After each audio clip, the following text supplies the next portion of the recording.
On January 13th, ATF published the final factoring criteria for firearms with attached stabilizing braces rule to their website.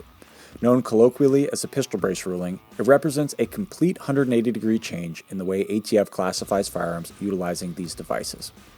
The purpose of this video isn't to get into the weeds on what the rule specifies or all the ways ATF absolutely botched it. There are a ton of videos already out there explaining how ATF is grossly overstepping their authority, contradicting a decade of precedent that they themselves set, and discarding any and all objectivity for political points.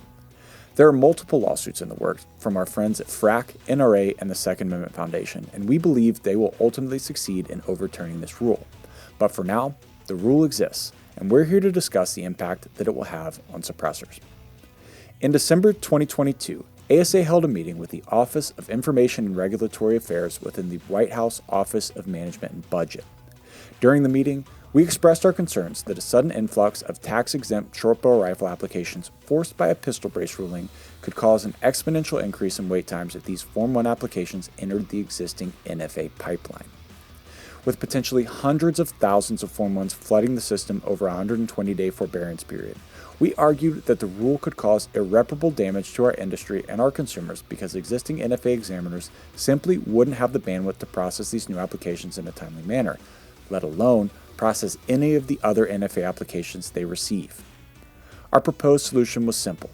Create a completely separate pipeline for any new Form 1 submitted as a result of this rule. Without that separation, there was no way ATF could ensure this rule wouldn't have devastating effects on the suppressor industry. Thankfully, OIRA and ATF listened and have committed to addressing our concerns. On multiple occasions at SHOT Show, ATF leadership, including Director Dettelbach himself, committed to using non-NFA division resources to process these Form 1s. That means business as usual for existing NFA examiners, who will continue processing suppressor and other NFA applications without a flood of new Form 1s.